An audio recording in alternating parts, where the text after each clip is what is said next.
lá no YouTube aqui quem fala, peguei o clipe, eu estou aqui para gravar um vídeo para vocês de Suicide Squad. Eu estou aqui porque ontem meu gravador deu um problema, eu tive que... Então eu não gravei, né? Aí eu arrumei o problema e aqui estamos nós. Eu vou dar uma parada rapidinho aqui e eu já volto. And welcome to Então, galera, Surgery estamos aqui Squad de volta, vamos lá. Cataract Surgery.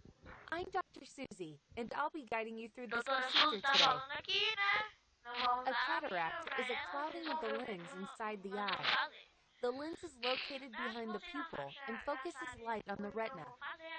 A cataract causes loss of vision that can't be corrected with glasses, contact lenses, or even LASIK, so it must be surgically removed. We are going to remove the clouded lens and replace it with a new one called an intraocular lens, or IOL. The surgery takes about an hour, and it can be done on an outpatient basis. Today, our patient is a 66-year-old woman who has noticed an increased blurriness in her vision, as well as decreased night vision. She saw her eye professional, and she detected cataracts and recommended her to us for surgery. Let's begin. First, we need to administer a relaxing sedative intravenously. This will make the patient drowsy, but not put her to sleep.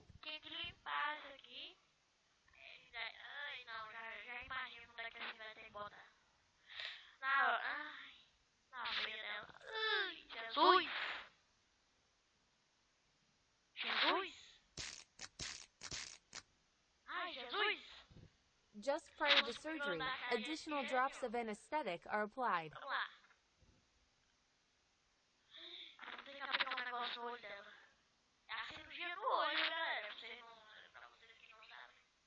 We'll use a device called a speculum to hold the eye open wide during the procedure. Place the speculum for me, please.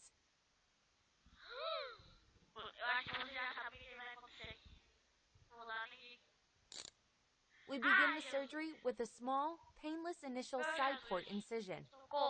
This is called a limbo-corneal incision.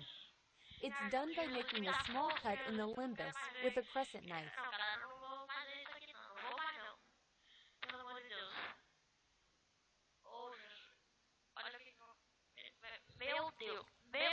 Next, we use the crescent knife to make a corneal tunnel into the anterior chamber of the eye.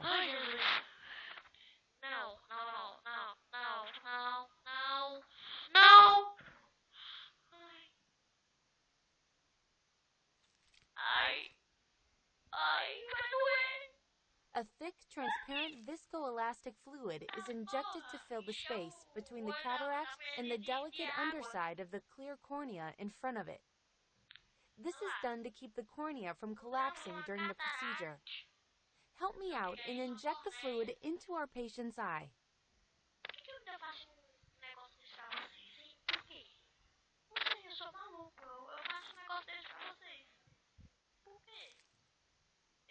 Now we need to make a 2.85 millimeter wide incision at the edge of the cornea for the cataract removal. This is done with an extremely thin diamond scalpel.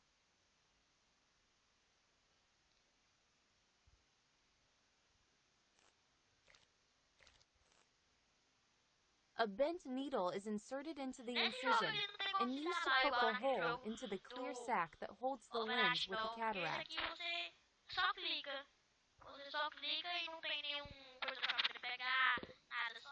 The needle is dragged to cut a line in the sac.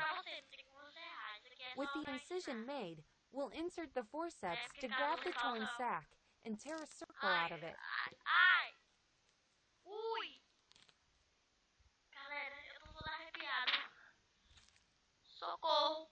Now you will need to inject fluid into the incision to separate the lens from the capsule.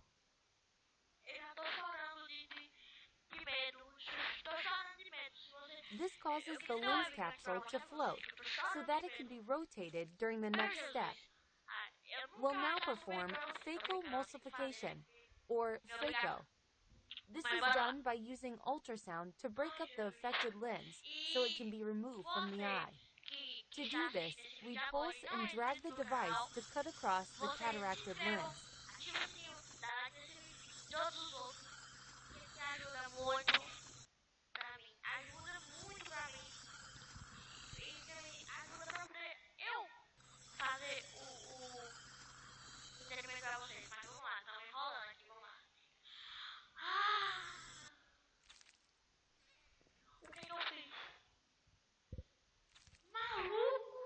repeat the phaco from the other direction to create 4 pieces.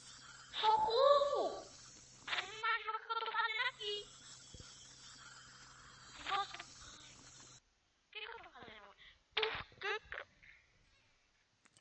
Eu sou idiota demais. Eu tô fazendo um vídeo desse, não sei o que eu tô fazendo. Mas daqui a pouco vamos fazer The um phaco vídeo is then mais used to nojento suction ainda out the aqui pra pieces vocês. of the old limbs. Não vou dar spoiler, né? Porque senão vai ficar pra vocês. I'll need you to remove the last remaining soft cataract material out of the eye, leaving behind the clear, empty lens E eu não vou capsule. aguentar fazer essa cirurgia, mas eu vou fazer. Vamos lá. Você tem que fazer o quê?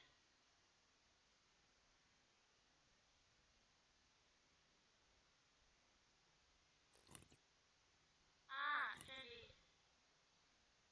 Entendi. E você tira as When you're válvulas, done, mulher. inject more viscoelastic fluid into the lens capsule to keep it from collapsing. Pra quem não sabe que eu moro no Ceará, eu vou dar só um spoiler de onde eu moro. Moro no Ceará, tenho 11 anos de idade. Eu tenho 11 anos de idade, acabei de fazer agora. Não foi exatamente agora, foi ano passado.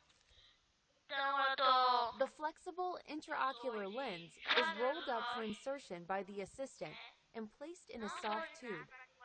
The IOL is now injected through a tube into the vacant lens capsule. Às vezes, né? Às vezes. Eles me ajudam. E estudo muito longe. Eu A moro probe longe is do meu used to colégio. spin the lens into place. Enfiamos um bagulho aqui no olho da mulher, né? E pra quem eu já falei que pra poder se inscrever no canal, ativar o sininho, né? Eu já falei. Mas pra quem não é inscrito no The canal, thick fluid we added to the eye will need to be removed, and any remaining microscopic cataract fragments should be rinsed out as well. The incisions in the eye are generally self-sealing. Very rarely that we need to add a suture to close the incision. In our patient's case, we don't need any sutures. The lens is now in place. Our patient will need someone to drive her home after cataract surgery, and she shouldn't drive until she's cleared at her follow-up appointment tomorrow. We'll prescribe medicated eye drops to use several times each day for a few weeks after the cataract surgery. And she'll need to wear a protective eye shield while sleeping or napping for about a week after surgery. A special pair of post-op sunglasses will also need to be worn to protect her eye from sunlight and other bright light as her eye recovers. You did a great job today, surgeon. While you're here, try your hand at one of our other surgeries here at surgerysquad.com. Vamos botar. Isso aqui é a cirurgia, não. Isso aqui é pra fazer uma comida. Mas estamos aqui, né, para mostrar pra vocês. Eu vou dar um corte aqui básico e já volto. An ingrown toenail happens when the edge of the toenail grows down and into the flesh of the toe. When this occurs, there is usually a moderate amount of pain, redness, and swelling around the toenail. An ingrown toenail is usually caused when extra pressure is applied to the toe due to shoes that are too tight or too loose, improperly trimmed toenails, foot or toe deformity. Our patient is ready, so let's begin by disinfecting the toe. Olha como é que está. Vê? Ai, Jesus, então. Tá bom, vamos ter que pintar o dedo dele. Eita, eu vou pintar a unha também. Estamos pintando a unha, né? Eu vou pintar o pé. Caraca, eu vou pintar o. Eu vou pintar. Estamos pintando o pé do cara aqui, né? Isso aqui é só pela uma boa cirurgia. Uma boa cirurgia, viu? Nós pintamos as unhas dele, né? Aqui. Pintamos a unha do cara. Né? Pintamos a unha do cara aqui. Vamos lá. Continuar o baú. Now, we need to numb the toe with a local anesthetic. We'll have to inject the anesthetic in several locations around the toe.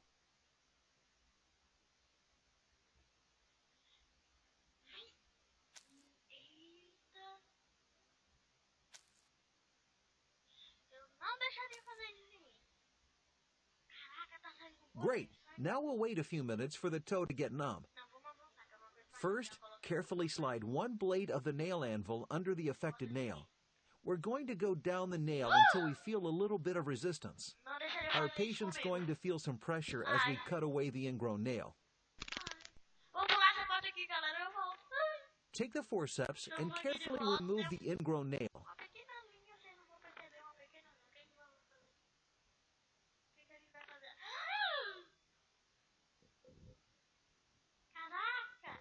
It's getting kind of messy in there. Let's clean up that blood.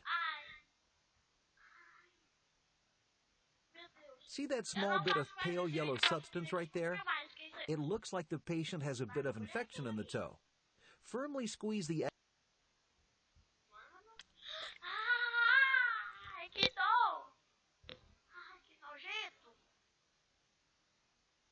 That toe is starting to look much better, but we're not done yet.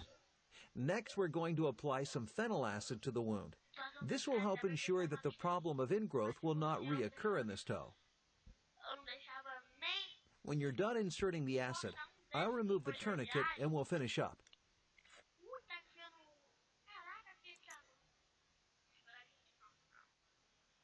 Finish by applying some antibiotic ointment on a sterile gauze pad.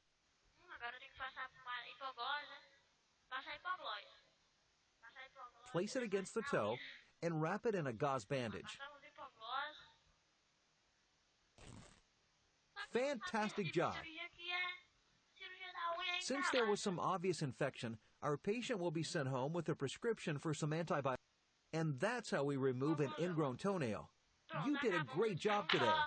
While you're here, try your hand. I'm Dr. Jeff, and I will be guiding you through this delicious procedure today.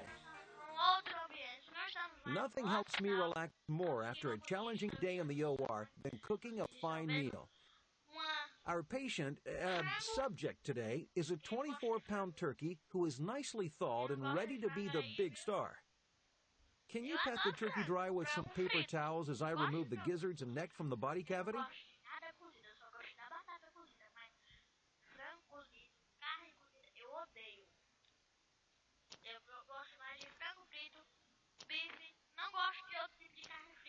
Great work.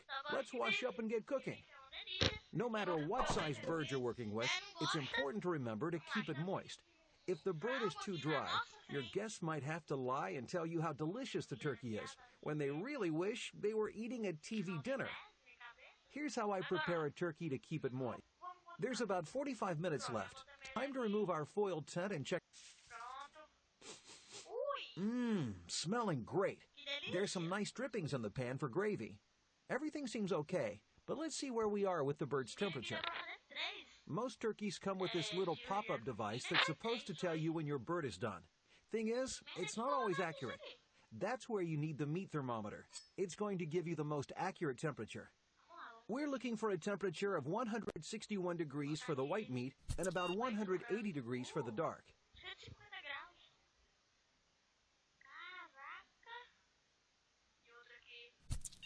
So it's not quite ready yet. Let's leave the foil off so the turkey can get a nice layer of browning on it. I've got to get back to my guests.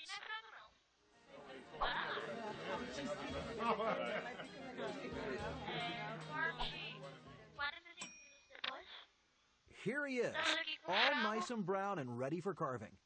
First, cut here in this thin layer of skin that holds the thigh. Our subject is, well, gone, but everyone else is recovering nicely. They'll want to rest thoroughly to let their food digest. Guys might... Our subject is, well, gone, but everyone else is recovering nicely. They'll want to...